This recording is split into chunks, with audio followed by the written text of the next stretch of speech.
Mi nombre es Pedro Silva Martínez, soy ingeniero de catastro de la SUNAR, de la zona 9 de Arevaliati, y anteriormente he sido asesor de la subdirección de catastro a nivel nacional. Quisiera que estuve revisando el otro día un video que me pareció muy importante y quisiera que ustedes lo vean para que tengan un poco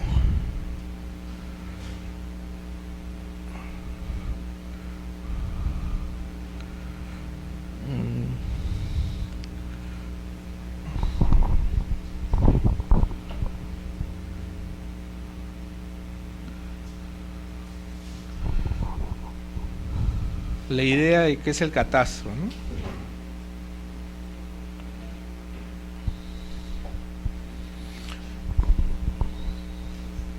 ¿Tiene volumen o no tiene volumen esto?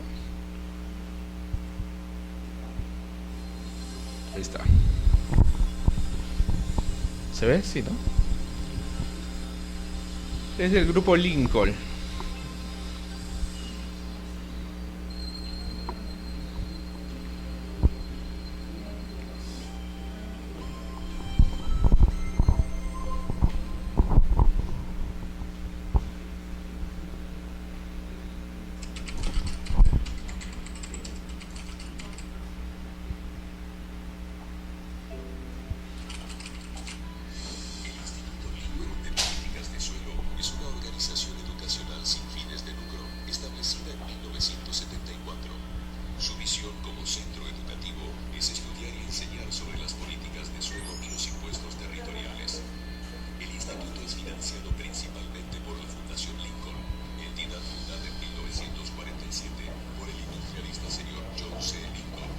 Este se inspiró en las ideas de Henry George, economista, político y filósofo social norteamericano del siglo XIX, autor del libro Progreso y Miseria.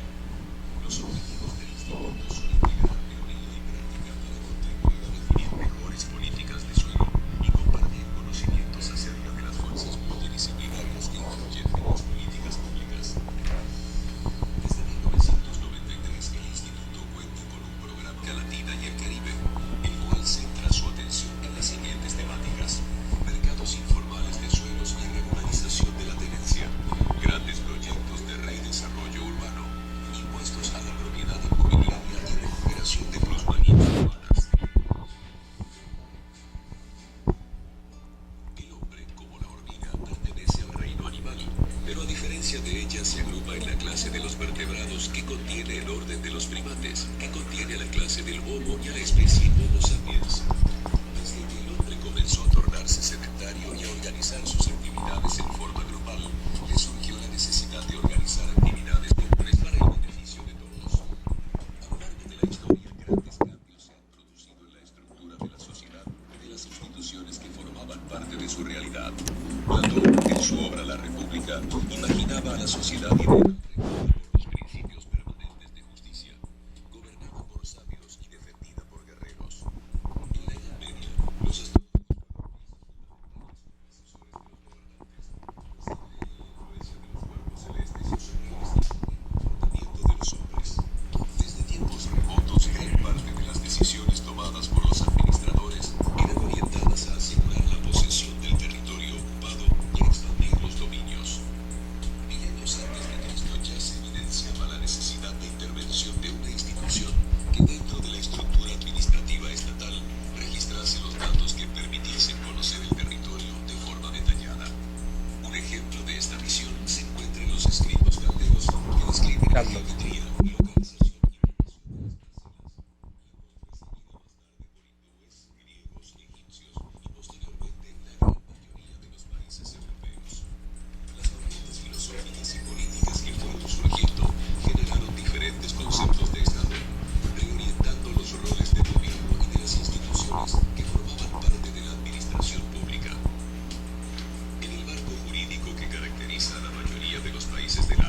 Esta afirmación deja claro que conocer y registrar el territorio es realmente fundamental para su correcta administración.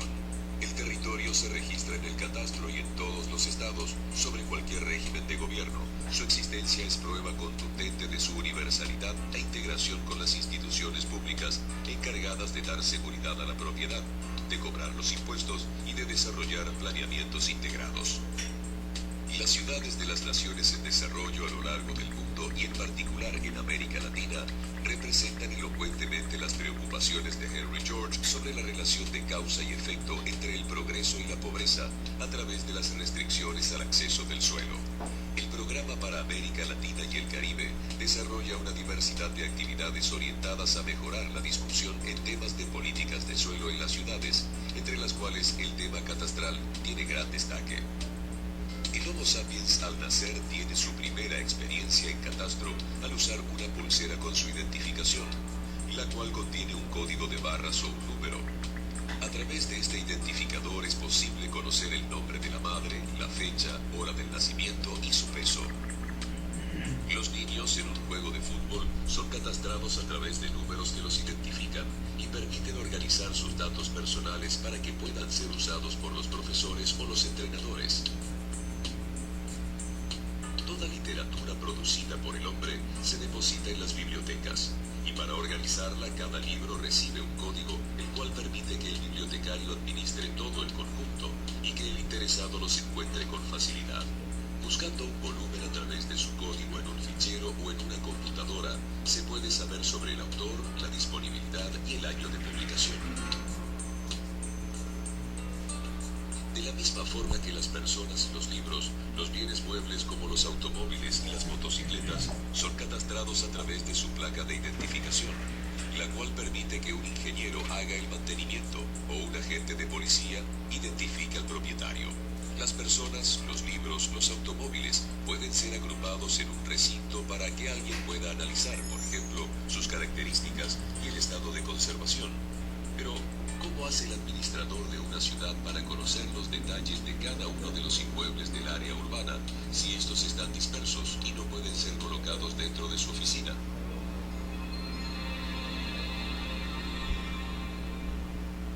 Para colocar... Bueno, ahí no sé si han podido escuchar un poco.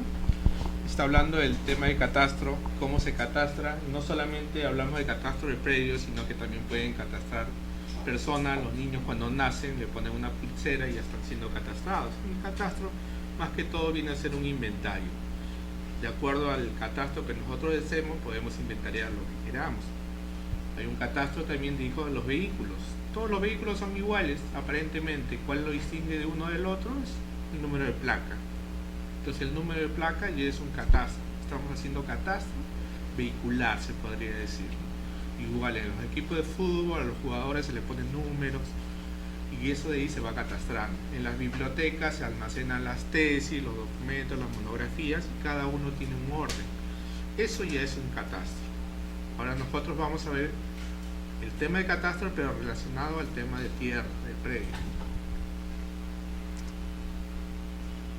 En las manos de un administrador, una ciudad, es necesario reducir su escala y representarla en un mapa, en el cual sea posible visualizar cada uno de los inmuebles ubicados dentro del perímetro urbano. Los primeros mapas catastrales eran analógicos, es decir, dibujados en papel por técnicas manuales. Pero en la actualidad existen métodos e instrumentos de medición totalmente digitales que permiten elaborar mapas que pueden ser procesados en computadoras. De forma similar al proceso de preparación de una torta, que exige la disponibilidad de diversos ingredientes como harina y azúcar, para elaborar un mapa catastral se necesitan varios elementos. Los ingredientes o las técnicas más conocidas para la confección de mapas catastrales son la topografía y la fotogrametría con apoyo de GPS. En el caso de la topografía, el instrumento más utilizado es la estación total, la cual permite medir ángulos y distancias de forma electrónica en cada punto de interés y transformar esas mediciones en coordenadas para la elaboración del mapa catastral. El sistema de posicionamiento global, GPS, surgió en los últimos años y su uso es cada vez más amplio. A partir de señales obtenidas de satélites, es posible determinar prácticamente sin restricciones las coordenadas de puntos de interés como postes, grifos, vértices de inmuebles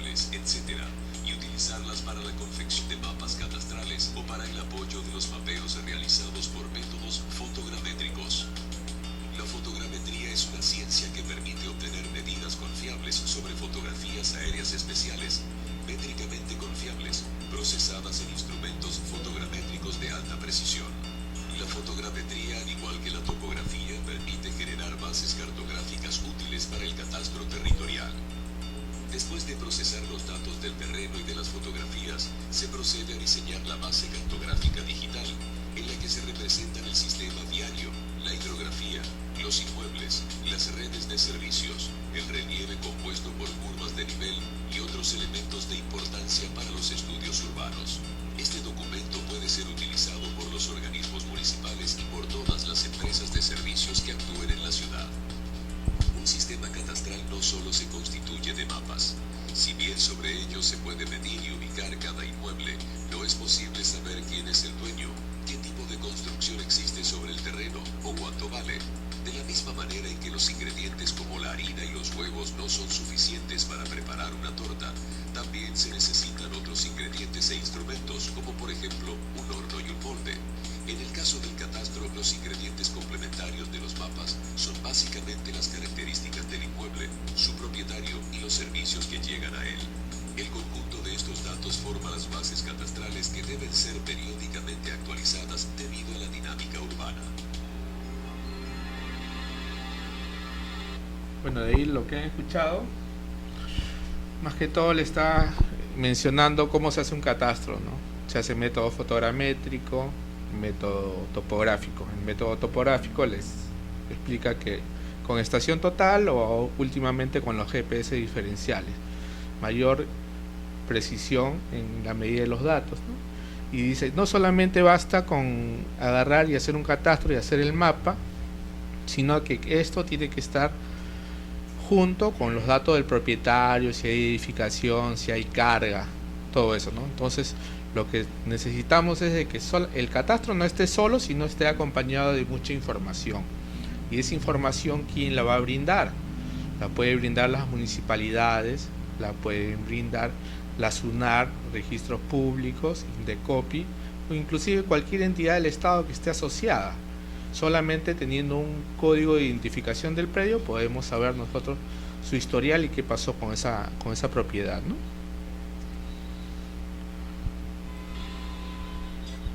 Como en el caso de la cartografía, las primeras bases de datos fueron estructuradas en papel, utilizándose un sistema de fichas. Actualmente esos datos están siendo transferidos a las computadoras de los organismos de catastro, lo cual facilita su administración. Para poder relacionar los datos que corresponden a las características de cada inmueble con el mapa, se crea un código catastral, el cual debe ser universal y único. Es importante que tanto el municipio cuanto el ciudadano y las empresas de servicios que actúan en el ámbito urbano lo compartan y conozcan. Por ejemplo, ahí está hablando un tema muy importante que lo hemos adoptado ya acá en el Perú, que es el Código Único Catastral, que es un tema que vamos a tocar cómo vamos a sanear mediante el Código Único Catastral, ¿no? Es un número identificador a nivel nacional sobre una propiedad. Es como decir su DNI. No puede haber dos predios con distinto DNI o con igual DNI, ¿no? Entonces cada uno tiene que tener un código único de identificación. Nosotros en el Perú ya le hemos llamado como Código Único Catastral. Este código puede ser ubicado en la boleta del impuesto territorial enviado por el catastro a cada contribuyente. La integración de la información para estudios urbanos se realiza con aplicativos computacionales especialmente desarrollados, denominados sistemas de información geográfica, los cuales permiten visualizar determinadas características urbanas directamente sobre los mapas. Los sistemas de información geográfica, bueno, los que son ingenieros, no sé cuántos habrán ingenieros. ¿Cuántos son ingenieros acá? 1, 2, 3 arquitectos, 4, ¿no? Bueno, los que trabajan mayormente en ingeniería utilizan el AutoCAD para hacer dibujo. Todo el mundo utiliza el AutoCAD, es la herramienta más fácil, ¿no? Aunque hay otros programas como el Archicad que también les permite dibujar, pero el más conocido es el AutoCAD. Pero para hacer análisis de territorio ya se utiliza el sistema de información geográfica. el sistema de información geográfica y ya tenemos varios programas que son líderes en ese sentido a nivel mundial. Uno es el ArcGIS, el MapInfo, y después hay varios software libres que también permiten hacer los análisis espaciales. Entonces, los que nosotros estamos y nuestro rumbo es que pasar del tema gráfico, de solo dibujar, a pasar a un entorno que sea de análisis ya de propiedades, y ese análisis de propiedades ya va a un sistema geográfico, a un SIG, donde no solamente está el dibujo de la propiedad, sino también está enlazado a una base de datos donde dice el propietario, las medidas, el área y todos los datos que nosotros podamos ingresar, ¿no? Ese es un sistema de información geográfica. Los primeros años de la joven historia latinoamericana se caracterizaron por la exploración y la ocupación del territorio a cualquier costo. A medida que el avance arrasador de los conquistadores dejaba sus marcas de violencia, las fronteras se expandían y cada paso dado evidenciaba la inmensidad de las tierras descubiertas. La necesidad de organizar su distribución para consolidar la colonización llevó a los administradores a estructurar catastros territoriales con diferentes características. En general, en América Latina, como en la gran mayoría de los países del mundo, los catastros fueron originariamente estructurados con fines tributarios. Se registraban datos que permitían, a través de diferentes métodos, determinar el valor del inmueble y el monto del impuesto. Este es un dato importante, ¿no? O sea, no es de ahora que hacemos catastro, sino de muchísimos años. Y más que todo era un catastro económico, como decían, era para recaudar dinero. Y creo que ahora muchísimas municipalidades siguen con esta idea de que solamente es para recaudar impuestos, ¿no? Entonces eso, si seguimos con esa mentalidad, estaríamos siguiendo una idea de muchos años, que eso ya debe cambiar. Debemos utilizar el catastro para usos multifinalitarios, La mayoría de los catastros territoriales aún persigue ese objetivo y sus bases de datos conforman el denominado catastro económico. Entre los numerosos métodos que pueden ser aplicados para la determinación del valor del inmueble, su localización, forma y dimensiones normalmente constituyen elementos de las fórmulas utilizadas para el cálculo. Estos datos provienen de relevamientos topográficos, geodésicos o fotogramétricos y constan en los mapas catastrales y bases de datos que conforman el catastro. Topografía, geodesia y fotogrametría son tres formas de cómo obtener la información. Lo vamos a ver a más detalle, esos tres puntos, pero quédense grabados esos tres nombres, ¿no? Físico-geométrico. Con el pasar del tiempo, los administradores percibieron que el catastro tenía una función mucho más relevante aún y pasaron a organizarlo como complemento de los registros de inmuebles, constituyendo así el catastro jurídico. Napoleón fue uno de los precursores de esta nueva visión, manifestando su interés de colocarlo al servicio del derecho civil en su nuevo código, diciendo: el catastro parcelario será el complemento del código en lo que se refiere a la posesión del suelo. Es necesario que los mapas sean suficientemente precisos y detallados para fijar límites y evitar litigios. De acuerdo con lo visto hasta aquí, se puede afirmar que un buen catastro es aquel que contribuye para la distribución equitativa de las cargas tributarias, promueve la seguridad de la propiedad de raíz y crea bases para la planificación urbana y regional. Bueno, ahí tendríamos dos catastros: el catastro económico, que normalmente lo hacen las municipalidades, y el catastro jurídico, que es lo que hace registros públicos, ¿no? En los últimos años surgió en Latinoamérica una nueva visión, el catastro multifinalitario. Este registro pasa a contemplar, además de los aspectos económicos, físicos y jurídicos tradicionales, los datos ambientales y sociales del inmueble y de las personas que en él habitan. Surge de esta forma la necesidad de un relacionamiento más estrecho entre el órgano de catastro y otras instituciones que desarrollan actividades en esas áreas. Ahí vemos que se van a unir varios catastros. Entonces, en el Perú, como le comentaba, tenemos el catastro que hacen las municipalidades, el catastro que hace COFOPRI, el catastro que hace la SBN, el catastro que hace los gobiernos regionales, el catastro jurídico de SUNAR. Todos ellos dicen que deben juntarse y hacerse un solo para que sea multipropósito, ¿no? Entonces, ¿qué se creó? Se ha creado hace un par de años el Sistema Nacional de Catastro Predial con la ley 282294. Entonces, con eso de ahí hay como una intendencia que ve sobre todos los temas de catastro. Entonces todos tienen que reportarse a eso. Inclusive hay una base de datos centralizada donde tienen que guardar información y sea compartido por todos. Está IGEMET, están los gobiernos locales, ¿no? Es el Sistema Nacional de Catastro Predial, que también lo vamos a ver en una clase completa para que analizarlo punto por punto, ¿no? Pero la idea es que nosotros vayamos pensando a esas ideas, a las ideas latinoamericanas. No solamente nos quedemos en las ideas peruanas, que es lo que tenemos, que es lo que nos enseña, sino a la visión a futuro hacia Latinoamérica. ¿Qué es lo que piensan todo Latinoamérica y hacia dónde van? Y nosotros debemos ir hacia ese camino.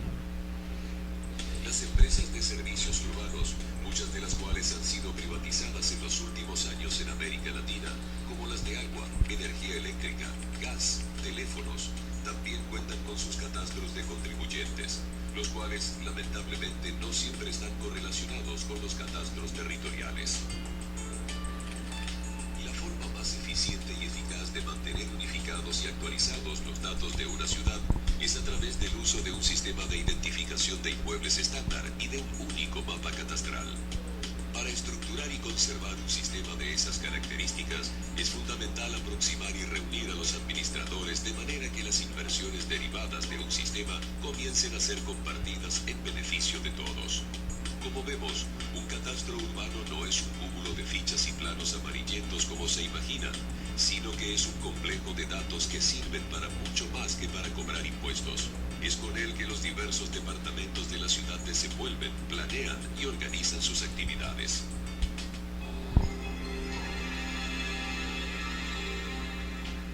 Un catastro multifinalitario se construye con el aporte de toda la sociedad, porque es para ella.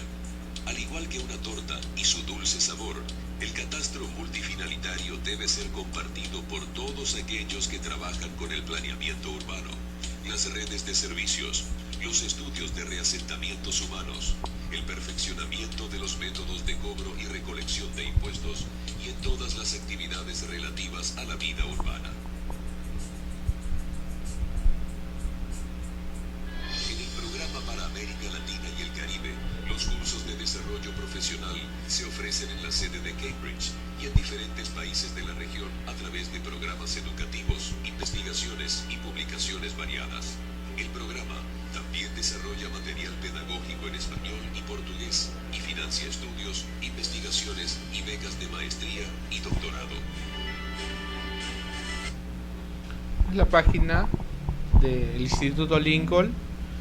Tal vez a los que les guste un poco más el tema catastral, que estén interesados más en aprender el catastro latinoamericano, pueden ingresar a esa página, se suscriben, no es ningún costo, inclusive hay becas, se pueden inscribir, le dan becas, pero sí lo que ellos tratan es de cambiar la mentalidad, no es ser como que yo soy COFOPRI, yo tengo esta información y por lo tanto es mía nada más, cuando todos son entidades del Estado y todos debemos transmitir la información que tenemos.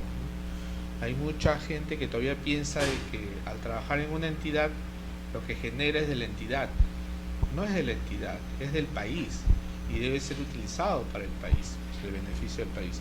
Otra cosa es que hay otras personas que no lo utilizan para el país, ¿no? Entonces, pero la idea es esa, que deben ser utilizados para el beneficio de todos los peruanos, ¿no? Entonces, ¿cuándo será el tiempo cuando dice de esta torta todos podamos comer y que no solamente sea privilegio de algunos pocos, ¿no?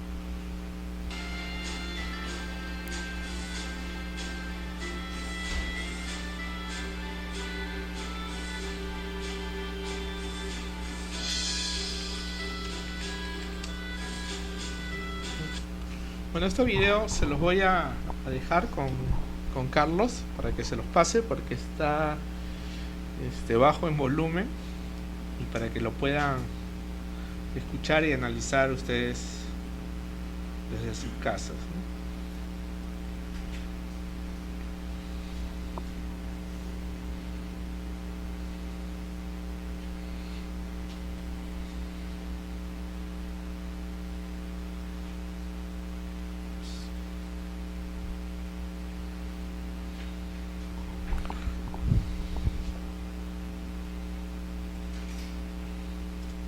Sí, bueno, quería ponerles ese video porque me pareció interesante, que es una visión de todo el contexto de cómo se trabaja el tema catastral, ¿no?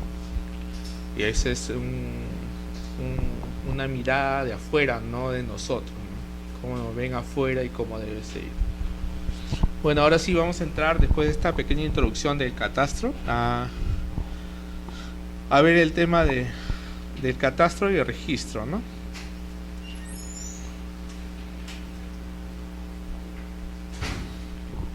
Un poco le voy a hablar de los antecedentes.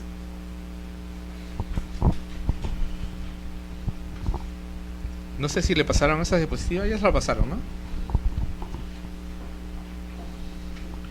Dice: el registro de propiedad inmueble forma parte de la SINAR. ¿Qué es la SINAR? El SINAR es el Sistema Nacional de Registros Públicos, y lo integran los siguientes predios, ¿no? Registro de predio, registro de concesiones para la explotación y el registro de derechos mineros. Eso fue cuando se creó al comienzo, ustedes lo que llamaban registros públicos, decían registro de propiedad inmueble, registros públicos, lo que siempre ha quedado frente a lo que estaba el empleado, ¿no? El revalidati.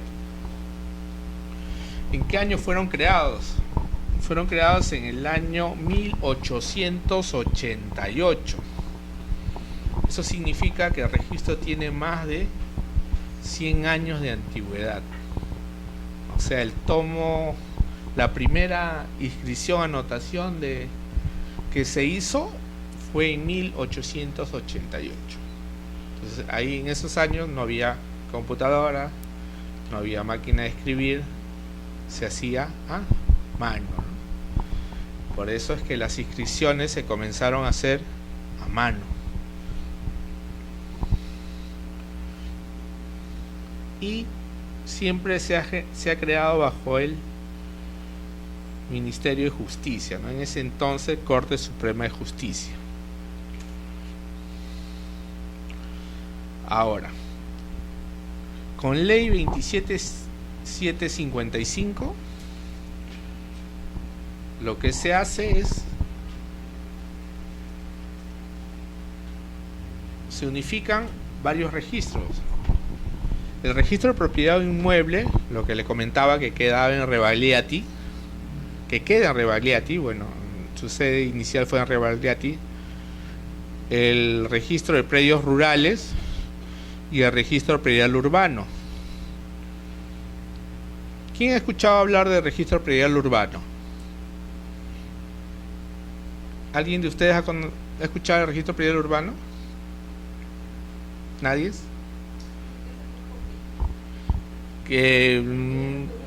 RPU, sí. ¿Dónde quedaba RPU? Carabaya. Exacto, en la cuadra 4 de Carabaya, cerca a Palacio, estaba el registro predial urbano. Ese registro predial urbano se crea en el gobierno de Alan García y toma auge en el gobierno de Fujimori. ¿Por qué lo relacionan a COFOPRI?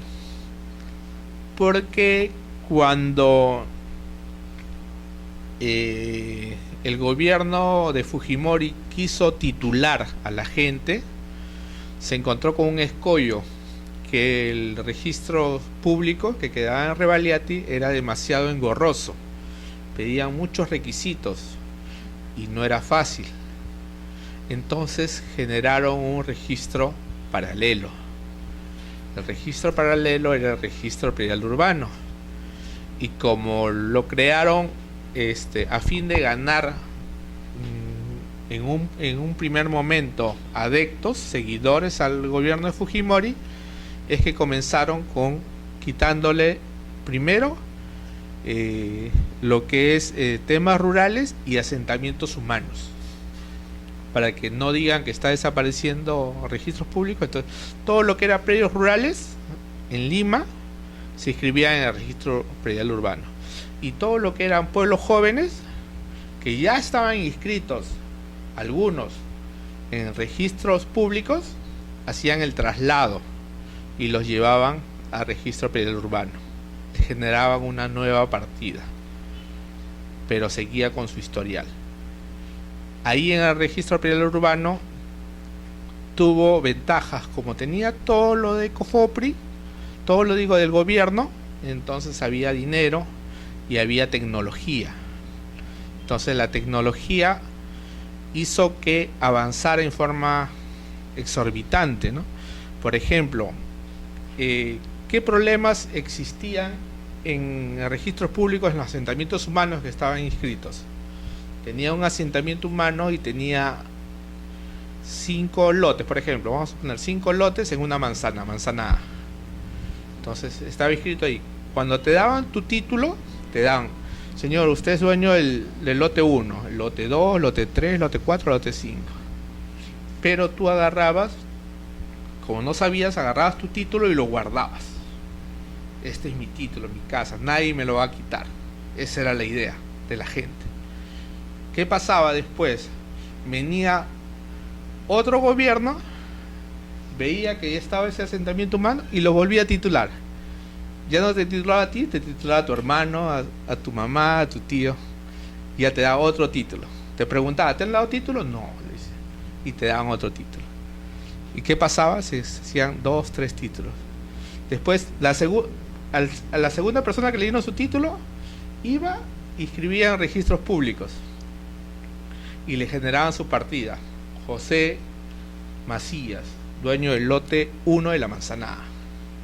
Ya tenía su título. Pero el original al que le dieron no era José Macías, era Carlos Pinto, por ejemplo. Pero Carlos Pinto nunca lo inscribió porque lo tenía guardado. Entonces, ¿qué pasaba? Después, cuando el señor Carlos Pinto iba a hacer una transferencia o quería una hipoteca, le decían: ya, tráeme tu título. Ya, le daba su título. ¿Y está inscrito? No, le decían. Anda, escríbelo. Iba a escribirlo y decía: no, está sobre tu propiedad y hay otra persona inscrita. Y se generaron las duplicidades. Se comenzaron. Entonces, para evitar ese tema, lo que se hizo en COFOPRI fue: tú vas a hacer un asentamiento humano, vas a lotizar, generas un lote 1, 2, 3, 4, 5, 6, 7, 8, 9, 10 y lo inscribes a nombre de COFOPRI, ese lote. Una vez que lo inscribes a nombre de COFOPRI, cuando le vas a entregar su título al señor, primero lo inscribes a nombre del señor. Primero lo escribes a nombre de Juan Pinto. Una vez que lo escribes a nombre de Juan Pinto, recién le das su título.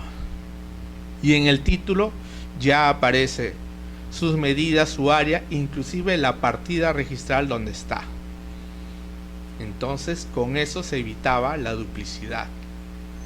Eso es lo que cambió radicalmente la forma de inscripción de lo que era registros públicos que lo que era registro predial urbano.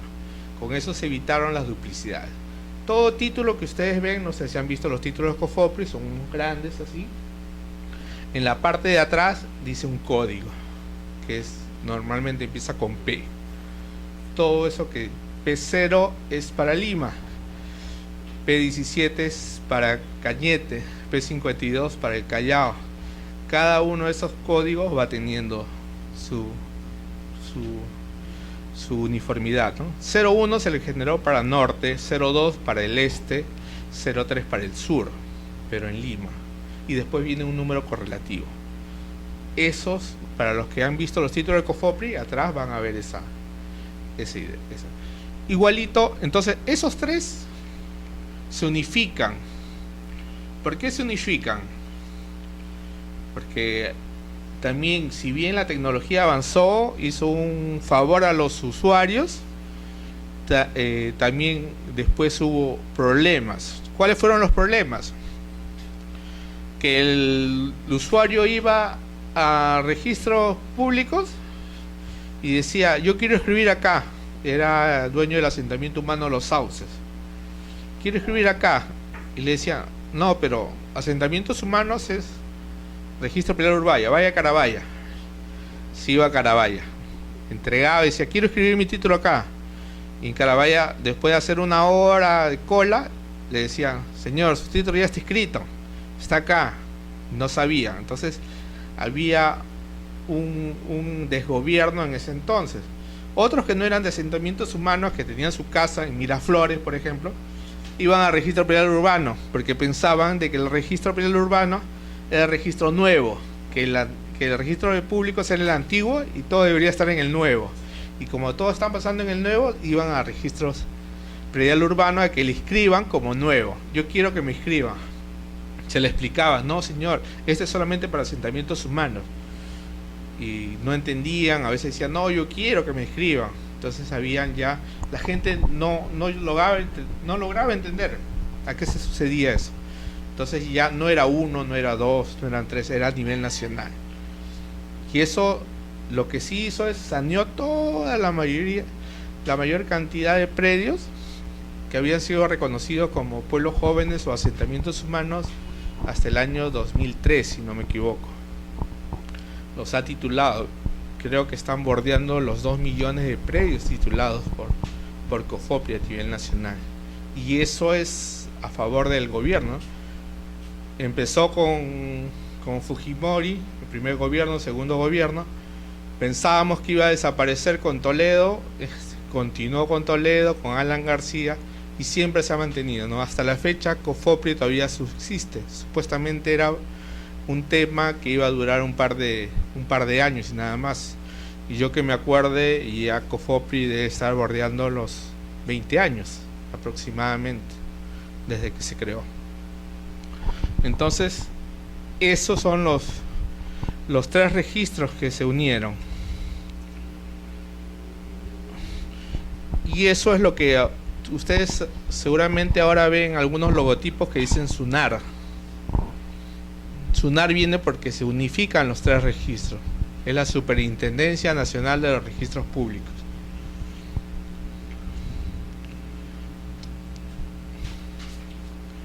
Su sede principal está en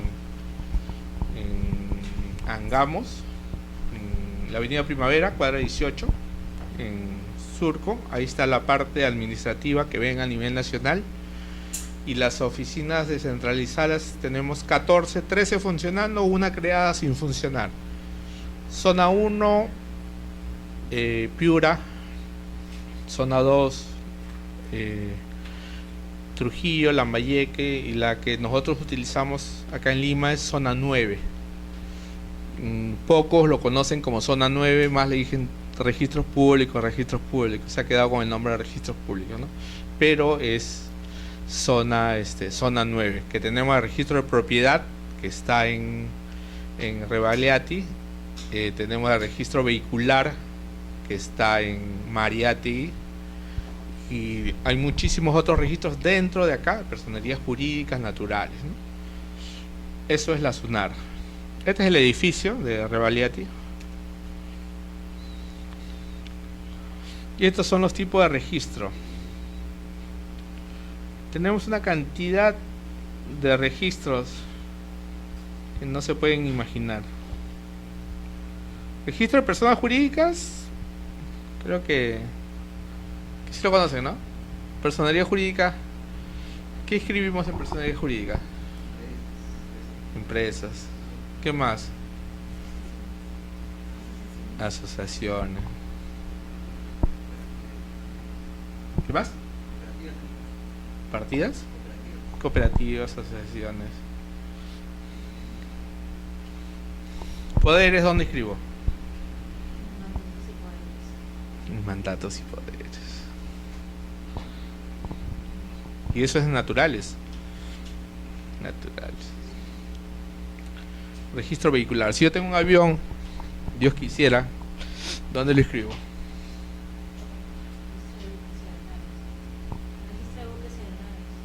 Ah, pero eso depende de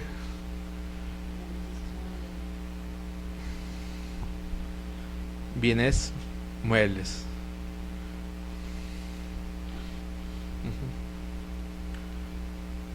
Lo que nosotros vamos a ver más es registro de predios, ¿no? Y así tenemos un montón. Sucesiones intestadas, testamentos y así por el estilo. Elementos que interactúan. Lo que decíamos, ¿no? Un catastro no debe ser solamente el tema físico, sino tiene que estar junto con otros elementos que integren la torta, como decía, ¿no? El predio, que es el terreno que nosotros conocemos, el propietario, que es el principal, el propietario o el posesionario, ¿no? La mayor parte de las personas son posesionarios todavía. Y el derecho, o sea, ¿qué cosa hay ahí? ¿Qué derecho tenemos ahí?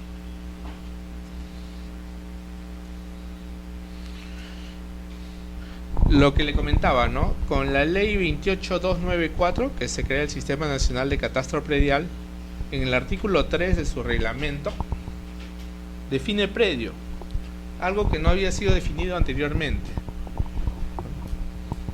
¿Qué cosa es un predio? Dice que es la superficie delimitada por una línea poligonal continua y cerrada, y se extiende al subsuelo y al sobresuelo, comprendido dentro de los planos verticales del perímetro superficial. Suelo y subsuelo. Yo también entiendo que está hablando de los aires también. Subsuelo, sobresuelo, dice. Excluyéndose del suelo y subsuelo a los recursos naturales, los yacimientos, restos arqueológicos y otros bienes regidos por leyes especiales. ¿Eso qué significa? ¿Qué pasa si tú eres dueño de una propiedad y bajo tuyo hay una huaca? Es una zona arqueológica.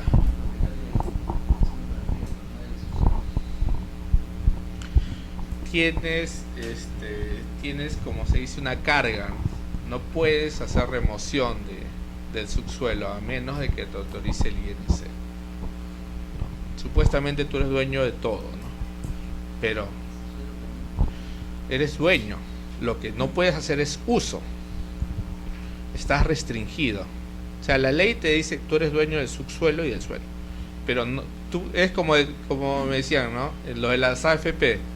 Es como una torta, pero está sobre una capa de cristal. O sea, tú lo ves, pero no lo puedes comer. Igual, tú lo ves, sabes que es una zona arqueológica, sabes que hay riesgo, pero no puedes hacer uso de ellos. Entonces, eso es lo que dice, ¿no? Yacimientos, restos arqueológicos, otros bienes. Y eso no estaba normado, o sea, se norma recién con la ley 28294. Cuando dice concordante con el artículo 954... El Código Civil. Para los abogados que les gusta el Código Civil antes que todo.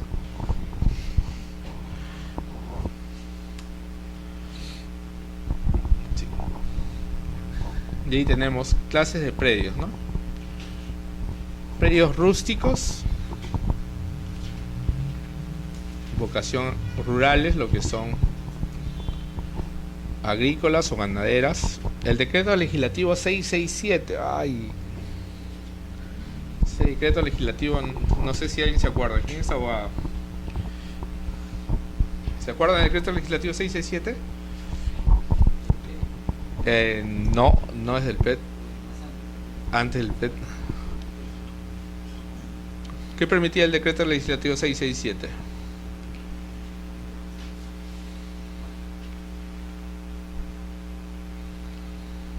¿Tú eres abogado? Ingeniero. Agrónomo.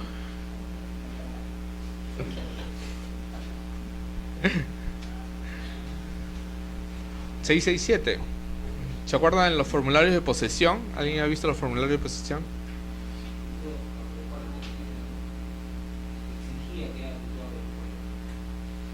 Claro, se generaron unos formularios de posesión con la 667 que permitían primero escribir la posesión y después de un determinado tiempo convertirlas en propiedad, ¿no? Eso fue dentro del registro predial urbano.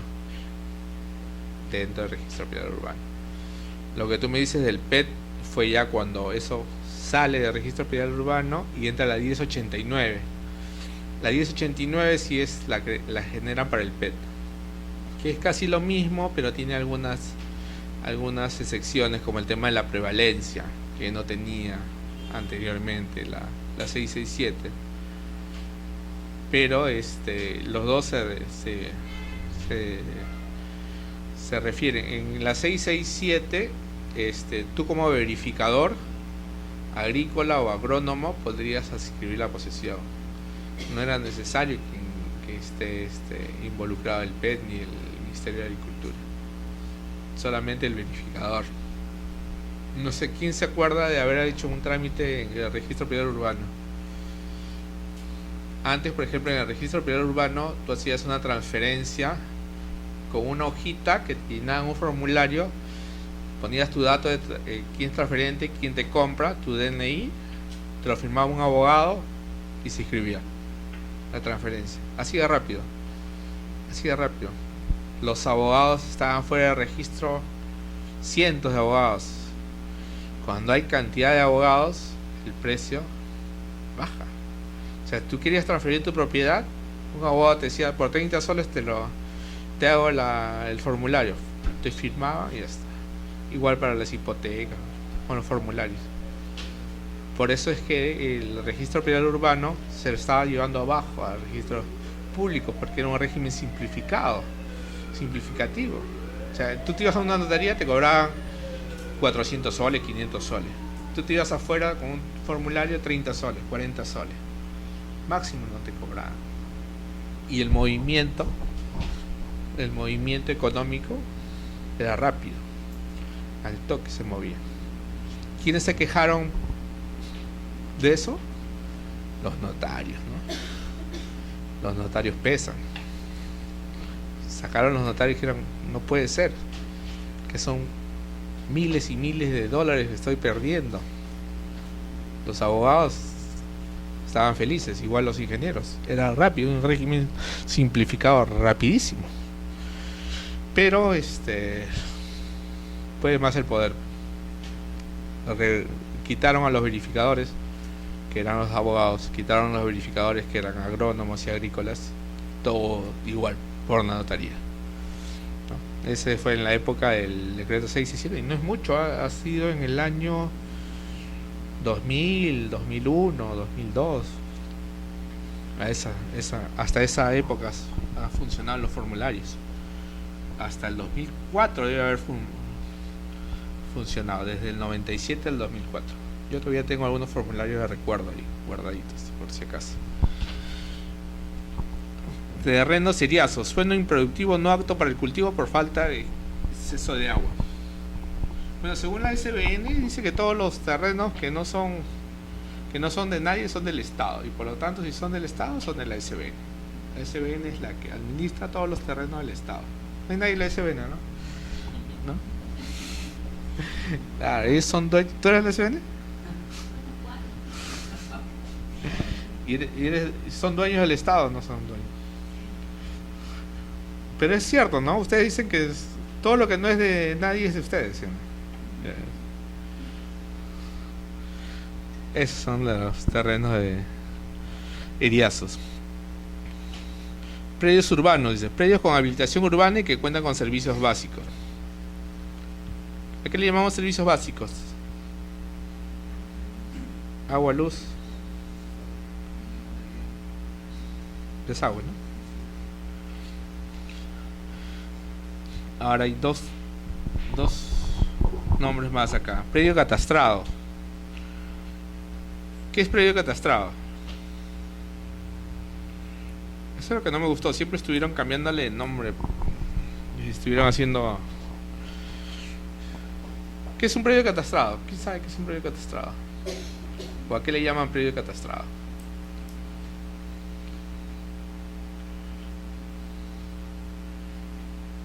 ¿Quién ha visto las hojas cartográficas del Ministerio de Agricultura del año 70?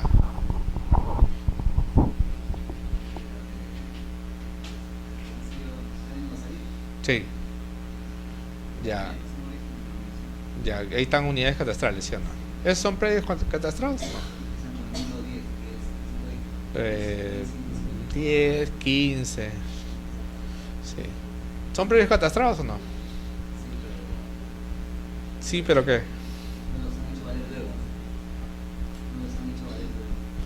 Claro, no los han... Cofopri cuando entró dijo que esos no eran predios catastrados. Bueno, yo estaba en desacuerdo porque si tú has catastrado algo, otra cosa que me digas es que es catastro antiguo es diferente, ¿no? Y la otra sea catastro actual, ya. Pero que le digas ya catastro, predio catastrado solamente a lo que has hecho con vuelo. Ellos llaman, y ustedes van a ver en la lectura de algunas normas, en lo que es COFOPRI, que los predios catastrados son los que han hecho el vuelo, proyecto de vuelo, y de ellos han hecho unas unidades. Esas nuevas unidades catastrales, a las únicas que han levantado ellos, que deben ser vuelo del año 2003, esas le dicen que son predios catastrados. Los anteriores del Ministerio de Agricultura del 70, para ellos no son predios catastrados. Bueno, yo no estoy muy de acuerdo, pero así han sacado su norma ellos y así lo han definido, ¿no? Zona urbana, dicen. Predios catastrados de zona urbana. Bueno, eso es lo que se le está llamando a los predios de la municipalidad, ¿no? Todo lo que catastra la municipalidad está haciendo como predio catastrado de zona urbana, ¿no? Ahora, tenemos predio no catastrado. Bueno, sería lo contrario a lo que dice COFOPRI, lo que no ha sido con vuelo. Inclusive consideran lo del catastro del Ministerio de Agricultura del 70 como predios no catastrados.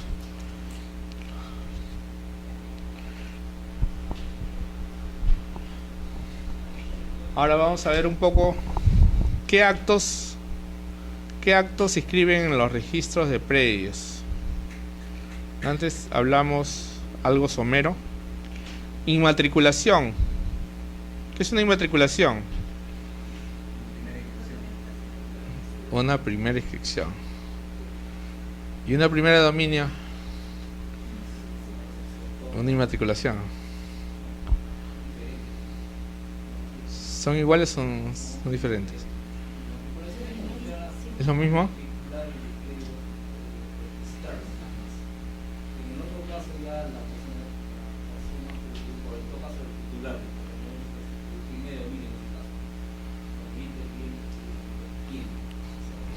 A ver, cuando no tiene ningún antecedente registrado es una primera dominio. Ya, sí. ¿Y una inmatriculación?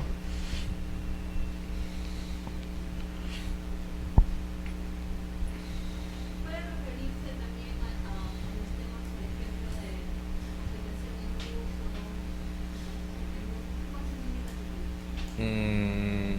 en uso. No. No, porque una afectación en uso sería un acto posterior. Sería lo que le dicen segundos actos. Yo puedo, puedo hacer una primera dominio de una organización, de una asociación de vivienda en jurídicas.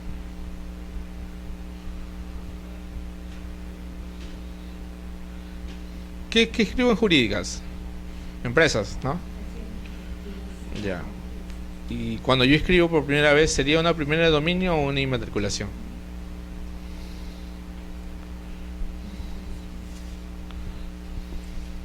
Primera dominio e inmatriculación. La veo pensativa, cabizbaja, meditabunda. ¿Pero es lo mismo o no es lo mismo? Lo mismo.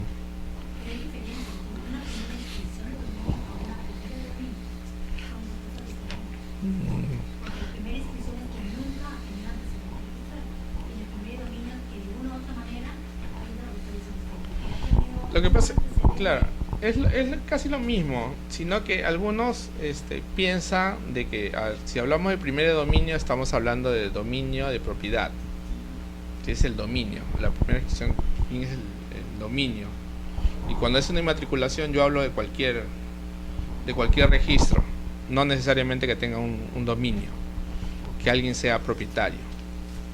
Entonces, por ahí es una discusión que no necesariamente nadie ha dicho, oye, primer dominio es igual que inmatriculación. Unos dicen que no, otros dicen que sí. Nadie se pone de acuerdo, ¿no? Pero la mayoría utiliza primer dominio y inmatriculación igual.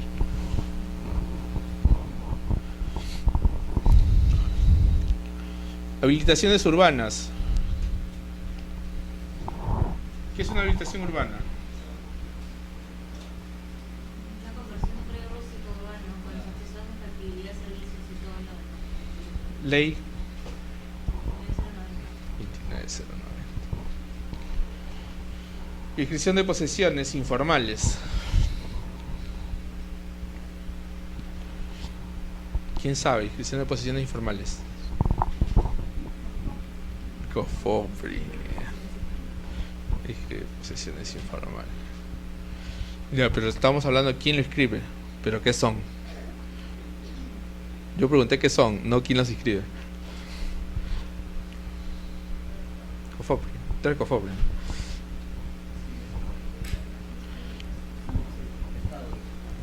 ¿Qué es posesión informal? ¿Qué es una posesión informal?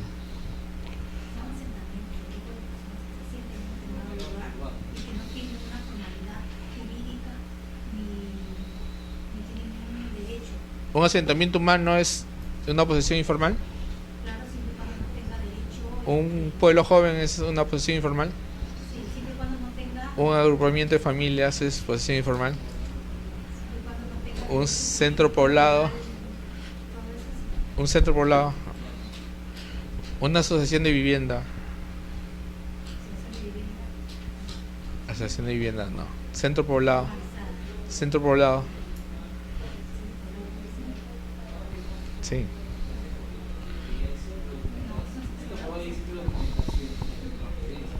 ¿No existe documentación, dices? Sí existe.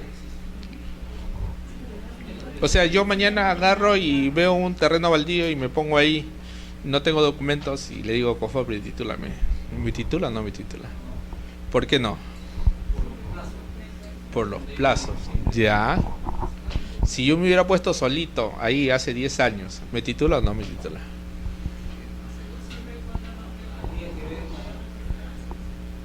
Siempre y cuando no tenga propietario. O sea, me puede titular.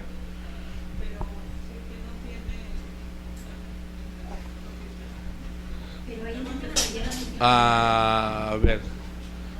Muchas de las posesiones informales que he escrito COFOPRI estaban dentro de la comunidad campesina de Jicamarca. O sea, sí tenían propiedad. O sea, tu hipótesis no va. Ya eso lo vamos a ver después del procedimiento. Pero...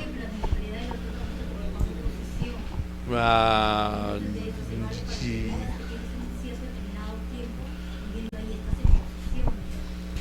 Por ejemplo, ya, yo me pongo ahí, estoy hace 20 años. Por ejemplo, en mi casa, ya, yo vivo pero libre. Ya, tengo mi casa. Nunca he sido titulado. Pago mi agua, mi luz, mi teléfono, tengo salud. Pido a la municipalidad, me da mi certificado de posesión. Sí, tú eres poseedor, tienes 100 metros cuadrados. ¿COFOPRI me titula?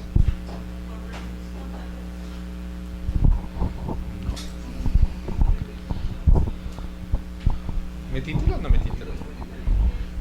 El registro público no titula, registros públicos registran. ¿Me titula o no?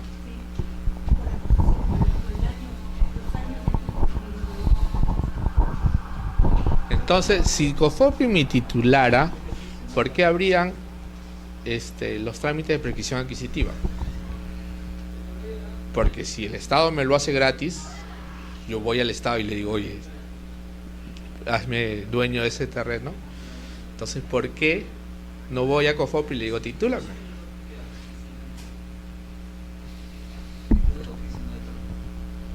De los dos, titula COFOPRI.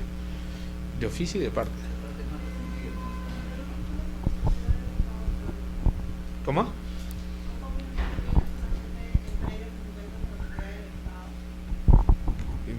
No, tampoco. También hay temas de prescripciones dentro de COFOPRI.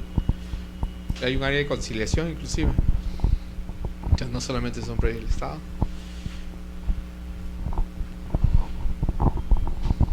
Pero es un poco contradictoria la situación porque anteriormente COFOPRI postulaba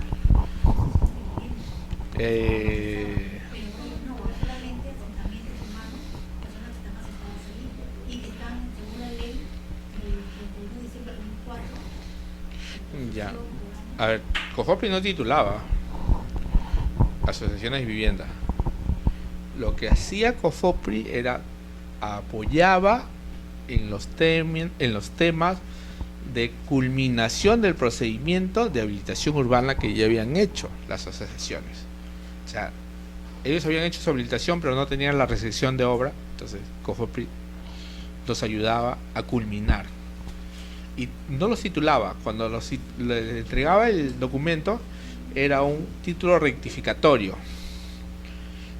porque adjuntaban el contrato de compra y venta que le había entregado la asociación al comprador. Estaba ahí todos los datos. O sea, lo único que era es corregían algún dato de medida, de área, de lindero, del nombre del propietario, del DNI, lo que sea. Pero nunca ha titulado asociaciones de vivienda. Yo tengo un caso que justamente estaba de los terrenos eran una hacienda. Eso sucedió en la Bolívar. Y tiene dueño, León Velarde. Claro, sí. Cantidad de terrenos, haciendas. Cuando hubo la ley, bueno, se le dicen de la a los que trabajaban ahí, les otorgó el pago de los terrenos, a dos como hacendados. Pero vinieron y invadieron los terrenos que ya tenían un propietario, que era León Velarde. Y me cuentan esas personas que dicen que ahí entró a tallar COFOPRI. Yo le decía, pero COFOPRI. Pero ahí entró a tallar COFOPRI como conciliador con León Velarde. No. A ver, en ese tema habían dos áreas. Uno que estaba sobre León Velarde y otra área que no estaba sobre León Velarde. Había una parte donde algunos lotes, la mitad estaban sobre la propiedad del señor León Velarde y la otra mitad sobre el Estado. Y hay otros lotes que estaban completamente sobre el Estado. Entonces el COFOPRI lo que intervino es primero hacer el levantamiento de todo el plano. Después determinar la propiedad de León Velarde y determinar qué predios estaban dentro de uno y qué predios estaban fuera. Determinó el área de cada uno y hizo la conciliación con León Velarde. Y le dijo, estas personas te van a pagar. Tú dime cuánto te pagan y te dan. Y con eso de ahí hicieron un acuerdo con eso. Y los lotes que sí estaban en la zona limpia, sin antecedente, ahí sí les entregó. Por eso es que hay dos zonas en esa urbanización. Claro, es la que ha definido los límites. Primero el plan de trazado y lotización. Y segundo, definir el límite de León Velarde. Y de ahí ver qué lotes están, cuánto de área que tiene cada uno superpuesto. Ese ha sido el tema. Pero nos estamos salteando el tema que hemos preguntado. ¿Por qué? ¿Sí o no? Lo dejo como tarea.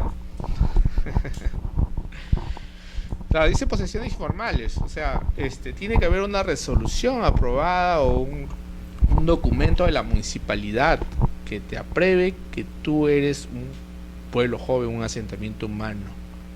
Algo. Tú no puedes decir somos 50 propietarios. Yo soy asentamiento humano Los Sauces, titúleme COFOPRI. Tienes que demostrar algún documento legal. Si ese documento normalmente lo entrega la municipalidad mediante una resolución. Si no, toda la gente de Miraflores, San Isidro, Surco, todos se van a COFOPRI y titúlame. Esas son propiedades particulares. Solamente las que tengan por una resolución. Y en la resolución dice cuáles son las que puede titular COFOPRI. Asentamientos humanos, pueblos jóvenes. No. Ahora, ¿cuál es la diferencia entre un asentamiento humano y un pueblo joven? Nada más. Barrio marginal.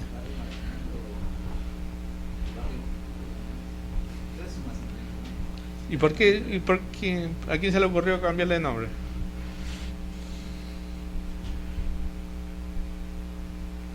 Pero es lo mismo. 100% seguro. Sí, no. Por ahí escuché uno. ¿No es igual pueblo joven que asentamiento humano? ¿No? Bueno, hasta donde yo sé, comparto la idea de su compañero. Es lo mismo. Hasta donde me comentaron era por el gobierno de turno, nada más. O sea, el gobierno de turno dijo, no, yo quiero que se llame asentamiento humano. A partir de ahora no, pueblos jóvenes. Bueno. Parcelación de predios rurales. ¿Se hacen parcelaciones de predios rurales o ya no se hacen?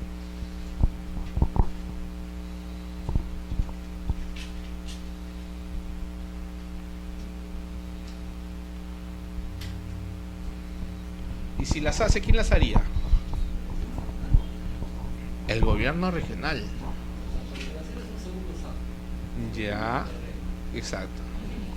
Generalmente Costumbre lo que está haciendo es asignar vivienda catastral, particularmente los campos de vivienda. Eso, tu concepto hasta hace 15 días atrás. Claro. Exacto, ya fue transferido. ¿A quién fue transferido? Pero hay un plazo de educación todavía. ¿Ah? Debe haber un plazo de educación. Agricultura. Tú estás trabajando en agricultura. ¿No? Tú estás trabajando en agricultura. Ah, ya te quitaron las funciones entonces. Claro, ya lo quitaron ya. Pasó a gobiernos regionales y de gobiernos regionales pasa ahora al Ministerio de Agricultura. La ley ha salido 15 días más o menos.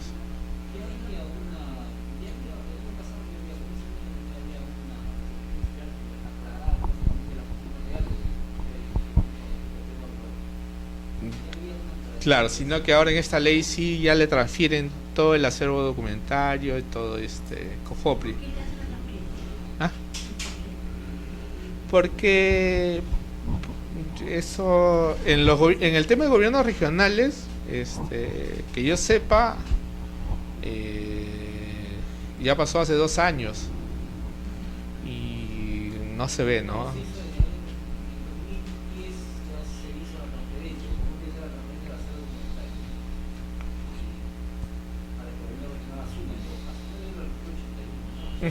Claro.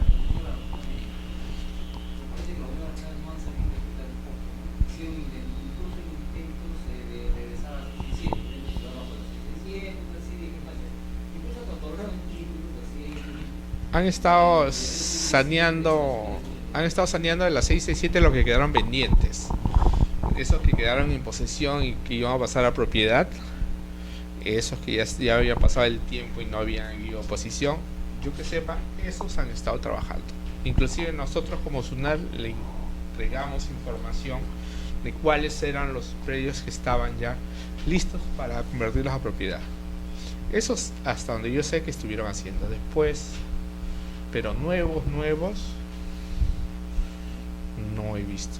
Inclusive en el gobierno de Lima estuvieron aprobando un Tupac para jalar gente para que esté ahí, pero no ha pasado nada.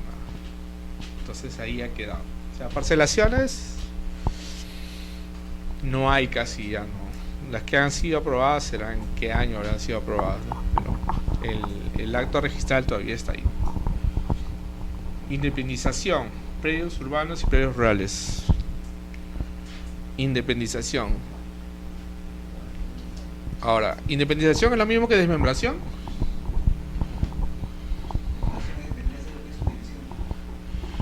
¿Y subdivisión no es lo mismo que independización? ¿O no?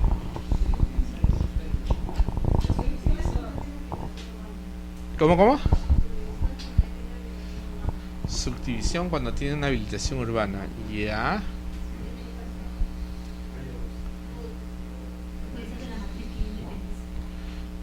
Normalmente se le dice desmembración a predios rurales, subdivisión a predios urbanos, independización Normalmente le dicen al acto por el cual lo separas ya.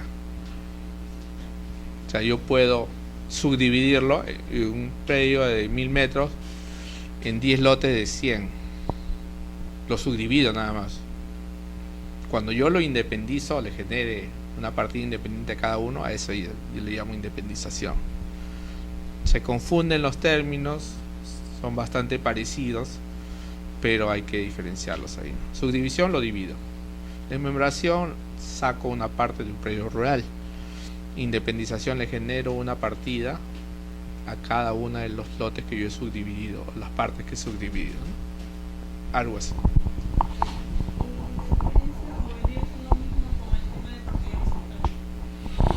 Claro, propiedad horizontal, tú le generas una partida a un departamento.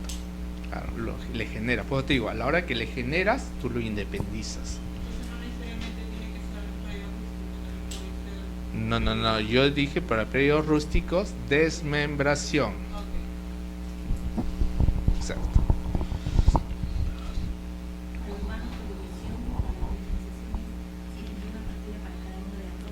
Puede ser urbano, rural o propiedad horizontal, ¿no? Lo independizo, genero una partida.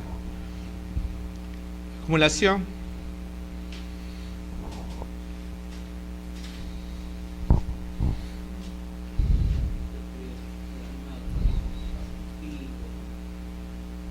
No hay nada que decir. ¿Qué es declaratorio de fábrica?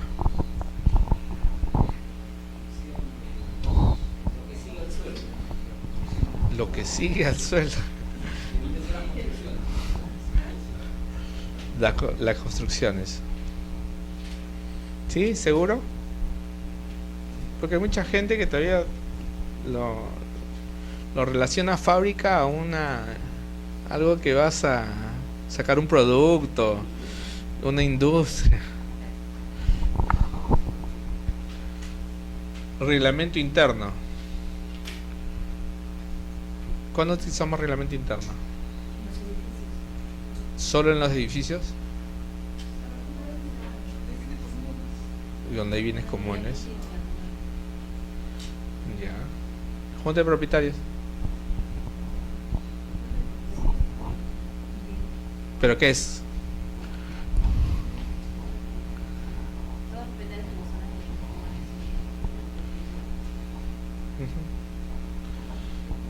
Nomenclatura, numeración. ¿Qué diferencia entre nomenclatura y numeración?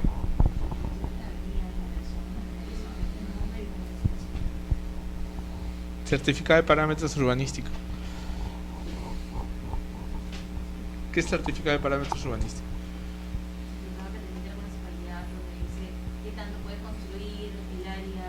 ¿Qué tanto puedes construir? ¿Qué altura puedes construir? ¿Qué Ya, densidad de altura máxima de edificación. la densidad que debe tener? ¿Densidad qué? Densidad de construcción. ¿Qué cosa es la densidad? La cantidad de personas por metro cuadrado que es. Por hectárea, ya. Por metro cuadrado por hectárea. ¿Qué más?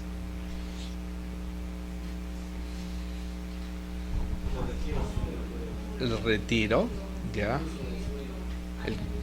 El uso compatible. Bueno, el uso compatible puede ser. Ya, zonificación también tiene. También está en el certificado de parámetros de zonificación. No, la doctora, ¿no? La doctora dice que es el certificado de zonificación está en el certificado de zonificación y vías. Y le digo que también está en el certificado de parámetros urbanísticos. ¿Qué más? ¿Qué más hay? ¿Quién ha visto parámetros? ¿Quién ha hecho el declaratorio de fábrica? ¿Nadie? 27157. FUE. Ford. ¿Qué más tiene?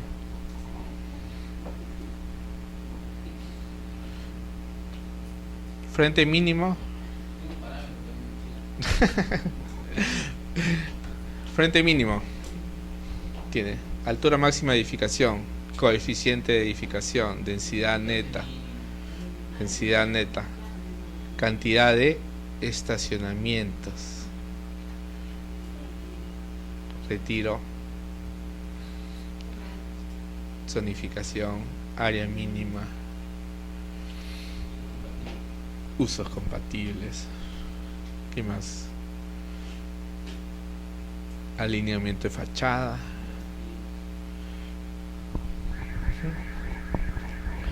Vamos a dejar una tarea de fábrica, para que se acuerden. Transferencias.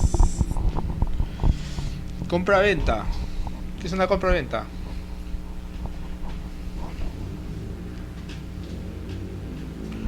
¿Cuál es la diferencia entre una compra-venta y una donación?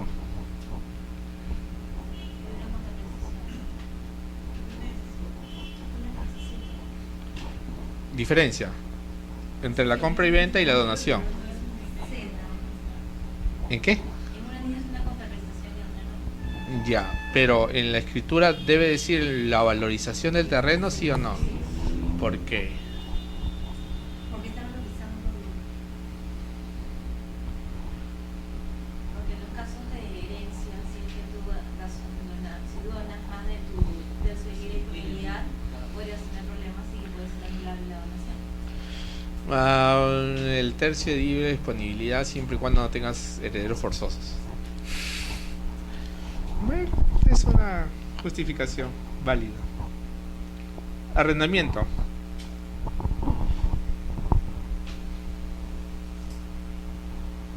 ¿Arrendamiento es igual que alquiler?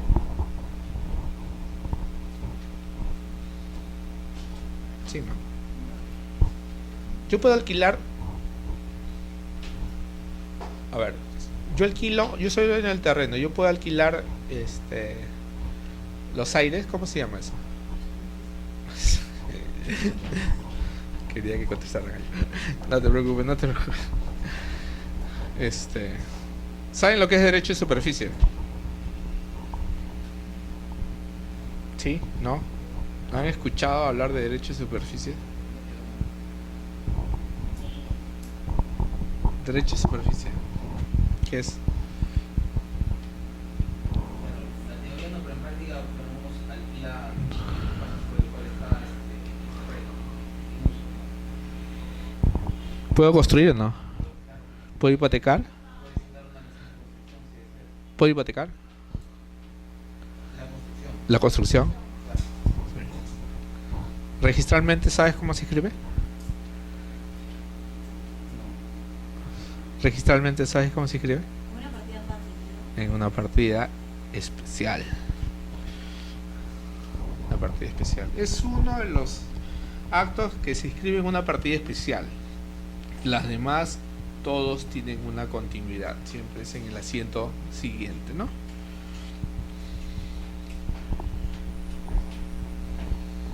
Resolución de pleno derecho. Esto es de abogados.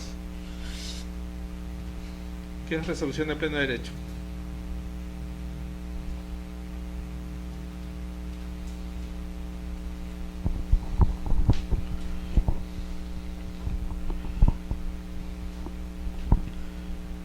¿Quién conoce?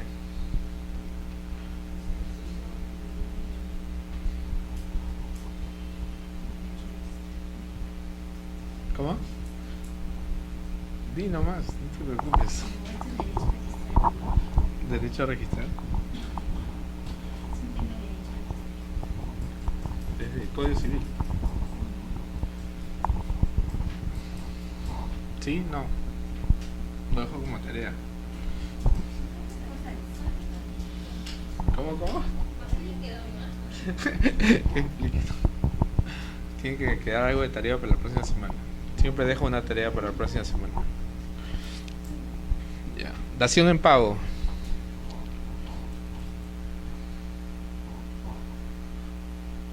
Dación en pago se puede considerar igual que una permuta.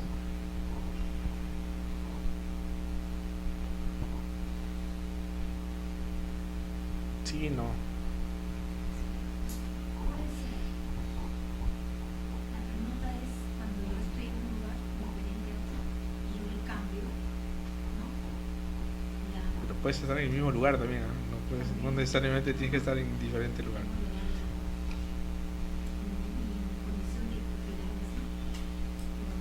Permuta, lo que hacían antes los antiguos. Te doy me das, te doy, me das. Dación en pago, te doy, me das, pero me das dinero, no lo que...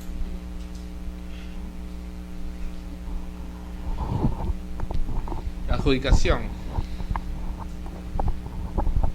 ¿Qué es una adjudicación? ¿Cómo eso se hace ante un notario primero?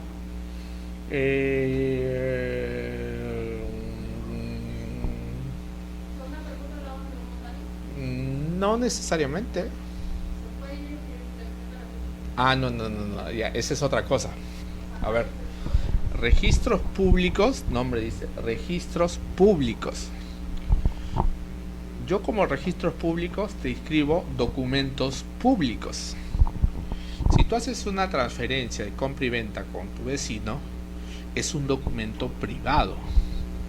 Tú ese documento, cuando lo ingreses acá, no te lo vamos a recibir porque no es un documento público. Entonces tú tienes que convertir tu documento privado a documento público. ¿Y cómo lo inscribes? ¿Cómo lo conviertes de documento privado a documento público? Te vas ante un notario público y él te da una escritura pública. Con ese documento tú lo inscribes en registros públicos. Por eso se llama registros públicos. Entonces un documento que no sea público no es inscribible en registros públicos. Ah, no, yo te dije, tú lo que preguntaste es, ¿todos estos lo puedo hacer necesariamente por notario? Yo te dije, no necesariamente, porque yo puedo hacer una compra y venta con el señor. Sí. Ah, con la finalidad de que aparezcan en registros públicos, todos los actos tienen que ser documentos públicos. Si no, no se van a inscribir. Adjudicación, nos quedamos en adjudicación.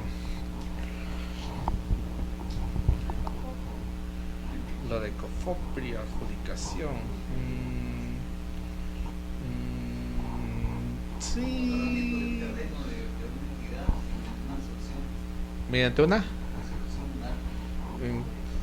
Se asemeja más, pues me estás hablando del tema de rural, del ministerio, las resoluciones ministeriales del... Sí, se adjudica. Pueden ser gratuitos o onerosos. Una entidad del Estado te lo entrega mediante una resolución. Reversión. Cuando, por ejemplo, un agricultor no cumple, un parcelero no cumple un contrato de aplicación que se da, el Estado tiene la potestad de... Siempre y cuando en el contrato esté estipulada la carga, que tiene que utilizarlo para fines agrícolas. Revierte. SBN, afectaciones en uso. Ustedes me dan a mí un terreno para que haga un hospital. Ya yo hago una discoteca. ¿Qué pasa?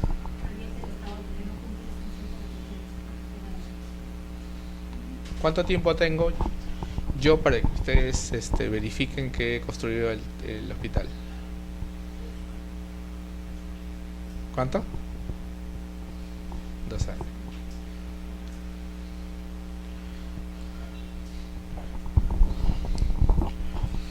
Y expropiar.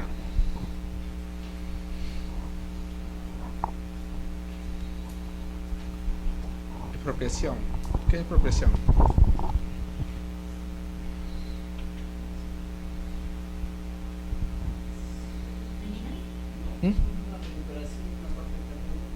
Recuperación.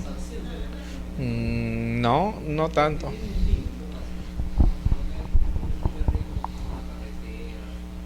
Ya, suponiendo que es una carretera, ya. Y hay varias propiedades. ¿Yo qué hago? Es propio. Que sea el Estado de quitarle una propiedad o una posesión a una persona que ocupa un espacio con el fin de hacer algún proyecto de bien público. Sí. Ahora, Finalmente tiene una Te pregunto, Una prestación monetaria. mínima. Tiene, obligatoriamente, tienes que pagarle. En el tema del Ministerio de Agricultura le quitaron, expropiaron a toda la gente. Siguen peleando para que les paguen. Eso no ya lo tiene. Exacto. ¿Qué pasa si lo que tú dices, no, es una carretera y pasa sobre una comunidad campesina? ¿Se puede expropiar o no?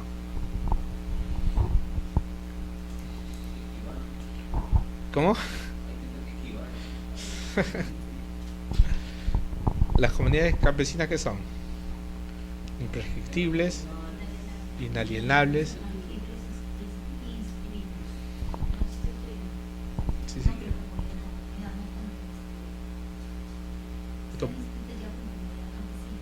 Como terreno, como propiedad, sí. Pero ¿se pueden expropiar o no?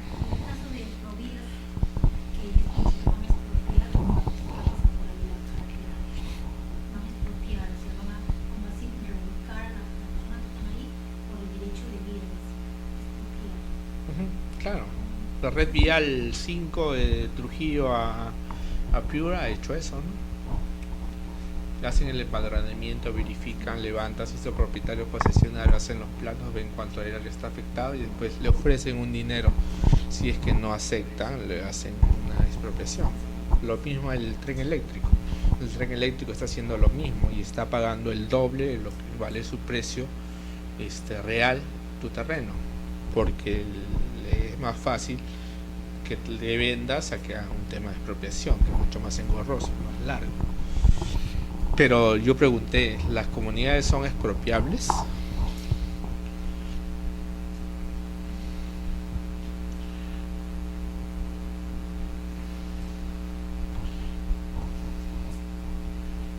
¿Ustedes conocen han escuchado hablar de la comunidad campesina de Jicamarca? ¿Saben desde dónde hasta dónde es?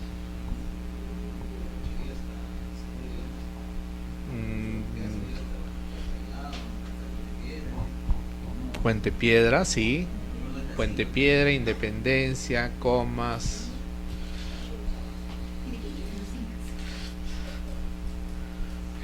San Juan del Lurigancho. Entonces, todas esas propiedades, si eran de la comunidad y ahora están a nombre de terceros, ¿han podido ser expropiadas o no? Entonces, ¿son expropiables o no? Ley de comunidades. Una consulta.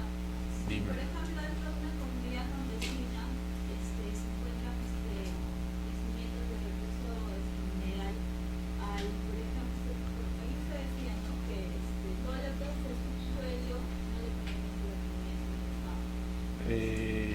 Estado. No dije eso. ¿Se Exacto. puede expropiar ese terreno por los recursos minerales que hay en el subsuelo? Si lo declaras, no. Si no lo declaras y lo vendes, te van a decir de dónde sacas ese oro.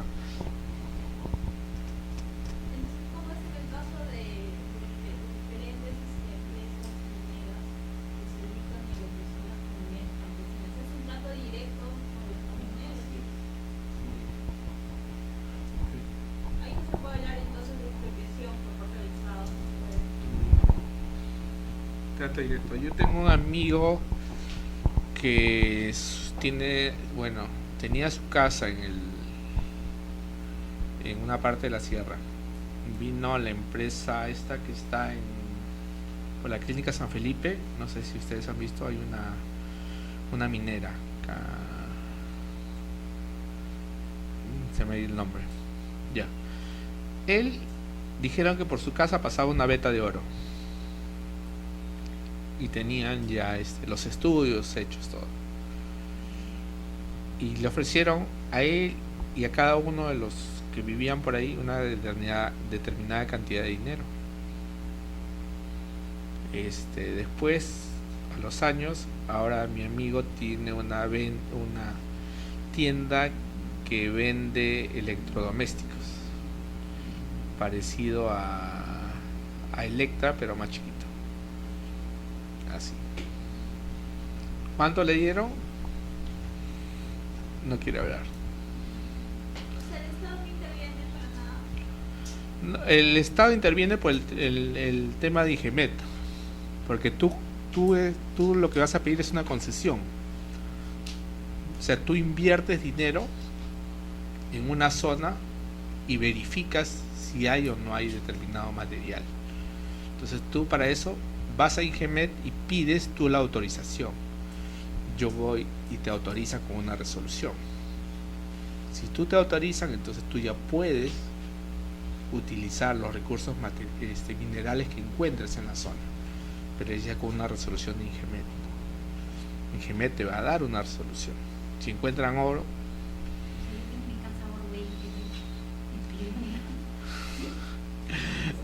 normalmente IGEMET presenta zona de 2.000 hectáreas, 3.000 hectáreas, 5.000 hectáreas, en cuadrantes, ¿no?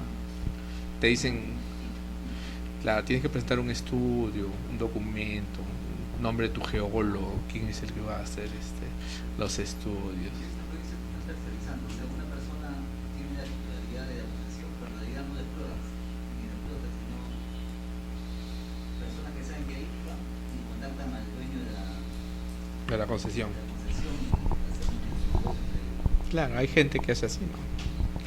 Hay, por ejemplo, lo que está acá en Villa María, donde sacan el cemento, todo eso, es Cal, una concesión minera. Ahí donde hacen los ladrillos, todo es una concesión minera. Ese es mineral. Está ahí. Así estamos. A ver, seguimos. Cargas y gravámenes. Hipoteca. No es fácil, ¿no? Vas al banco, pides un préstamo y te hipotecan tu casa. Vas a tu amigo, le pides que te presta y hipotecas tu casa. ¿Sí o no? ¿Sí? ¿Puedes hipotecar tu casa a nombre de una persona natural? Sí, no lo veo convencidos. Sí, presto plata por si acaso. Entonces, embargos. ¿Qué es un embargo? Si no pagas, ¿quién te embarga? ¿El banco te embarga? El banco te embarga. El banco no te embarga. El juez te embarga. El banco no te embarga. Ups, se repitió caducidad de gravamen.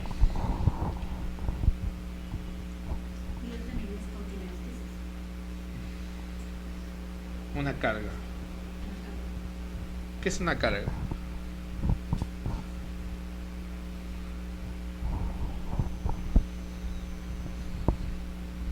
¿Qué es una carga?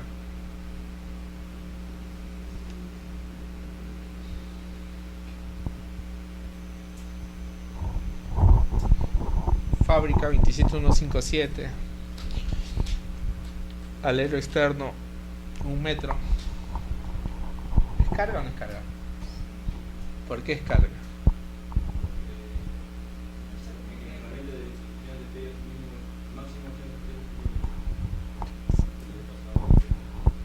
Entonces, ese expediente, ¿se escribe o no se escribe? Se escribe con carga. Es una carga registral.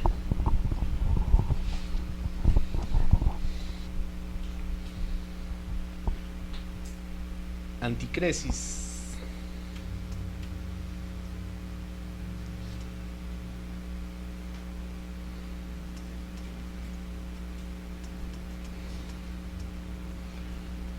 ¿Qué es anticresis?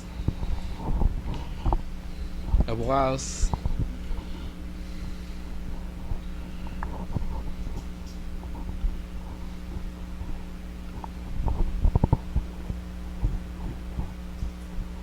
Son las 9.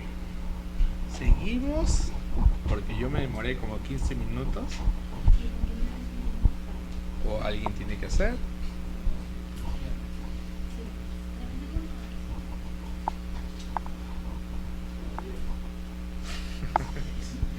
Todo porque te has llegado hace media hora. Anticresis. ¿Qué es? Abogados. ¿Cuántos abogados hay?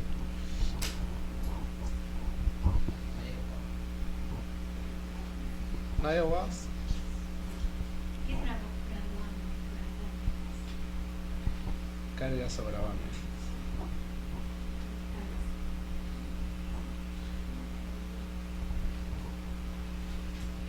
El embargo es un gravamen. Bloqueo. ¿Qué es un bloqueo?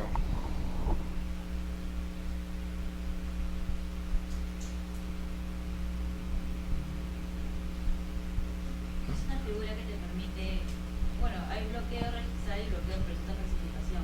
Dependiendo, lo que hace es que tu partida esté en stand-by hasta que puedas escribir tu contrato de compra-venta. Y lo hace el notario con la escritura.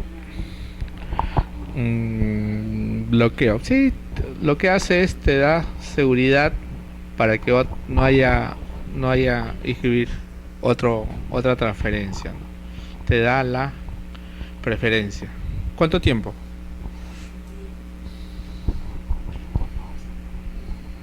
¿Cuánto tiempo es un bloqueo? ¿Cuánto tiempo?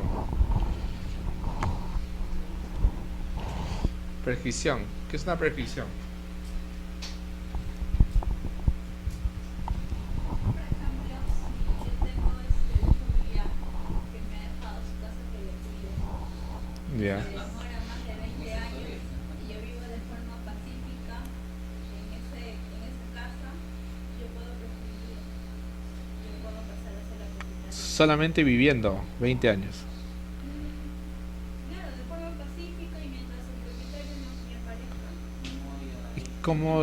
¿Y cómo me demuestras a mí? Yo soy el juez, por ejemplo. ¿Y cómo me demuestras a mí de que estás viviendo 20 años ahí? Por los vecinos, solidaridad, los vecinos. ¿Cuántos vecinos? Por los vecinos, ¿no? Que durante los años que uno conoce, yo creo también por los impuestos que uno paga, ¿no? Ahí llevan su figura de verdad. ¿Qué más? ¿Nada más? ¿Así de fácil? 20 años me he dicho, ¿no? Mucho. Me va a esperar 10, 20 años, me va a volver viejito. No, 10 no me va a esperar. Puede ser 5, 5 siempre y cuenta ahí. bueno, es que voy a encontrar Ya. Título cierto, ya. ¿Qué más? ¿Cómo? En el caso que le decía, hay terrenos que se prestan, han hecho la posición adquisitiva antes de que ellos proponen y pulen. Ya. Soy la primera, ¿no? Ya, pero ¿qué hicieron para hacer la prescripción? ¿Qué presentaron? Yo soy el juez, pues me está diciendo que me pueden presentar título de 5 años. Me has dicho autovalúa, ¿no? Autovalúa tu nombre. ¿Por cuánto tiempo? 20 años también. ¿Qué más? Vecino me dijiste.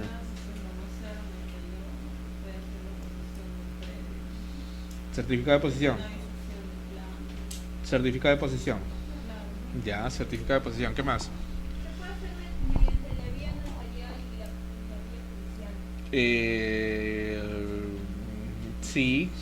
¿Cuándo es notarial y cuándo es judicial? Notarial podría ser si yo ocupo un terreno y ahí no hay propietario, pero yo vivo ahí de forma pacífica, soy concesionario. Vía notarial sería notificando, por ejemplo, bienes nacionales. No. ¿Cuándo es notarial y cuándo es judicial? Porque yo he visto en bienes nacionales que particulares mandan sus documentos para hacer una prescripción adquisitiva y quieren saber si ese terreno cae sobre la propiedad del Estado. Sí. De todas maneras, igual no se puede. Lo mandan porque el tema de que todos los terrenos se presumen a nombre de la SBN. Por eso lo mandan. Ya, pero ¿por qué lo mandarías en el notario y no en el juez? ¿O por qué lo mandas en el juez y no en el notario? ¿O lo puedo mandar indistintamente en cualquiera de los dos? No. Notarial es cuando no me da posición. Bueno, proceso no contencioso, sí. Es una. Sí. Pero ¿en cuál no lo puedes hacer notarial y tienes que hacerlo obligatoriamente en judicial? Afuera del tema del no contencioso.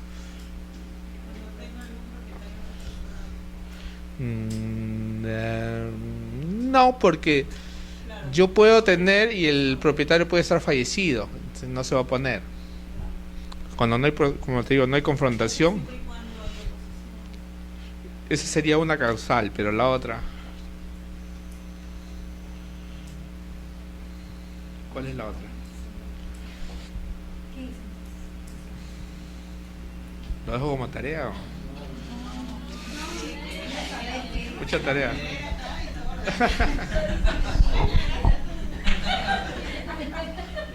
Yo puedo hacer un predio rural. ¿Puedo hacer un predio rural notarialmente o no? ¿Por qué no? ¿Por qué no sé? Tú dices que no es notarial. Abogado, No, todos los temas rurales tienen que hacerse obligatoriamente por la vía judicial. El notario solamente hace temas urbanos, por lo tanto te va a pedir el certificado de zonificación. Si la partida está inscrita como rural y tú quieres prescribir sobre eso una casa, tienes que pedir el certificado de zonificación y vía donde te determine que tu casa está considerada como urbano o zona de expansión urbana. Dentro de un ámbito Rural, urbano, totalmente, tenga todas las características. sí. Tiene que ser judicial. No, si está, por ejemplo, si está en el cercado de Lima, ya, ahí te van a pedir otro documento adicional todavía, eso lo vamos a ver después. Pero lo que te van a pedir es primero el certificado de zonificación, que determine que es urbano. Pueden haber islas rústicas dentro de zonas urbanas, entonces tiene que el notario certificar de que es una zona urbana. Si no, tiene que irse vía judicial. Registros, o sea, para registros todavía es un predio rural por el antecedente registral, pero luego que me emitan toda esa certificación y vía sale incluido dentro de un casco urbano, dentro de un ámbito urbano, en este caso, Con más razón, pues si está dentro de un ámbito urbano, entonces, normal puede ser notarial, ahí se podría ser notarial.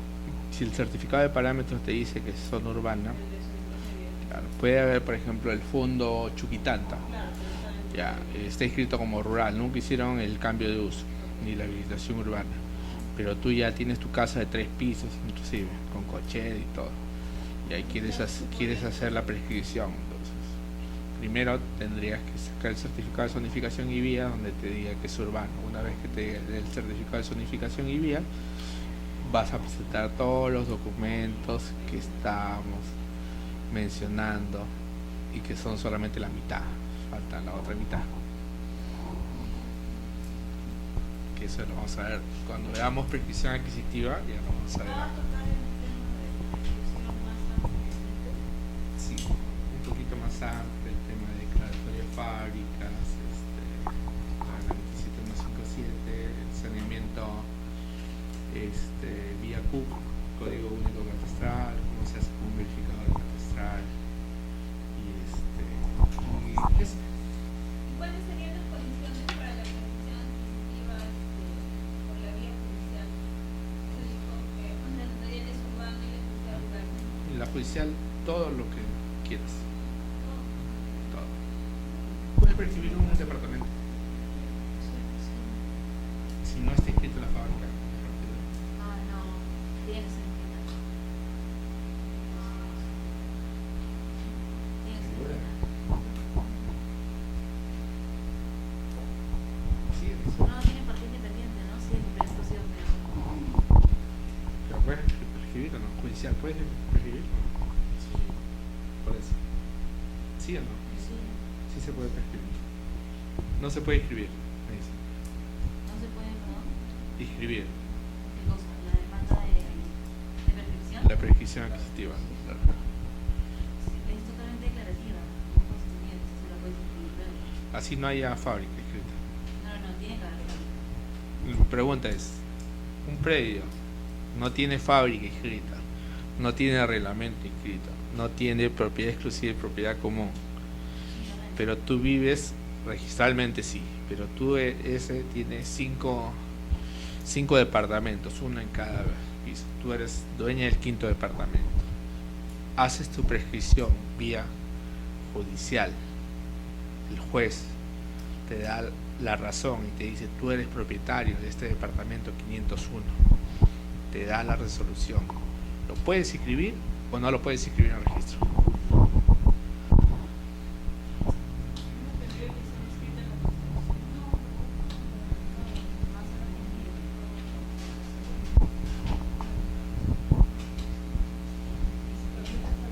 Sí, no. No vas a poder. ¿Por qué? Tendría que escribirlo todo por Pero ¿por qué yo tendría que hacerle el primer piso al señor Juan, el segundo piso al señor Miguel? Si yo quiero el quinto piso.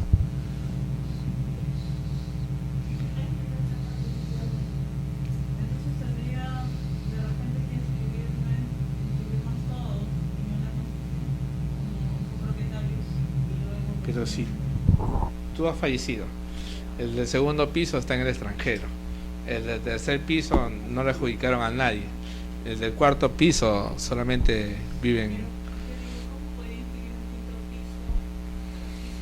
O sea, ¿cómo inscribir algo que no existe para registro? O sea, el terreno existe. Claro, el terreno, pero yo estoy ubicada en un quinto piso y claro, tendría que tener fábrica.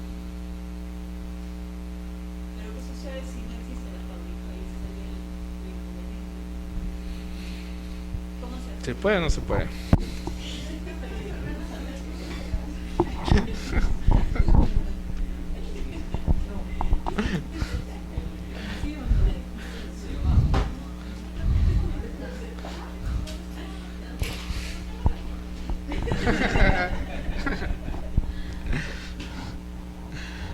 ¿Han escuchado ustedes hablar de bajo apercibimiento? Bajo apercibimiento. ¿Saben lo que es bajo apercibimiento, no?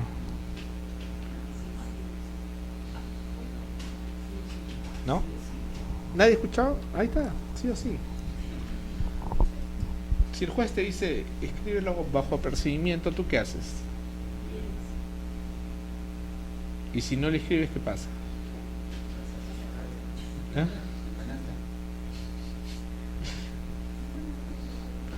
Claro. Hay jueces que te dicen bajo procedimiento escríbelo. Así no conozcan el procedimiento registral, porque los jueces no necesariamente conocen el procedimiento registral. Ellos manejan el Código Civil, ¿no? Y ellos dicen, oye, a mí el Código Civil me dice que tiene que demostrar, ya demostró, ya. Yo doy una resolución. Lo único que me puede cambiar mi resolución es segunda instancia, ¿no? El registrador no es segunda instancia. Lo que sí le puede... Resolución, pero no me dice si se lo puede inscribir o qué significa bajo apercibimiento. Bajo procedimiento que si tú no lo escribes te puedo combinar a llevarte preso por desacato el registrador.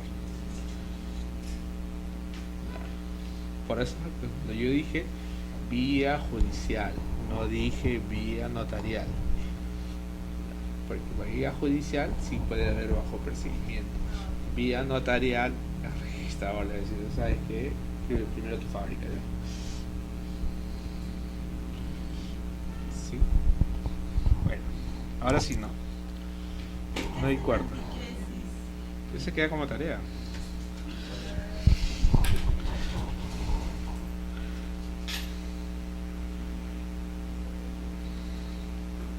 Si es que estoy en un proceso judicial, en un juicio, si yo soy el propietario, alguien me está haciendo procesar. ¿Cualquiera de los dos podría solicitar bloqueo registral o solamente el titular registral? No te entendí. Bloqueo registral lo podría solicitar solo el titular del predio, propietario del predio. Pero si ese predio empezara un juicio, ¿se podría solicitar un bloqueo registral solo Sería... por el propietario que ya está previamente inscrito? Anotarías una demanda tú. ¿Cómo Si es judicial, anotarías una demanda. Ya. Y al anotar una demanda, ¿eso es bloqueando registralmente? Depende de lo que diga la demanda. ¿Qué es lo que quieres bloquear? O sea, el bloqueo es una... A ver. Yo le vendo al señor. Yo estoy pactando. ¿Sabes qué? Te voy a vender mi casa a $20,000. Ya, entonces yo agarro y voy al notario y el notario dice, vamos a firmar ya. Entonces escribe el bloqueo.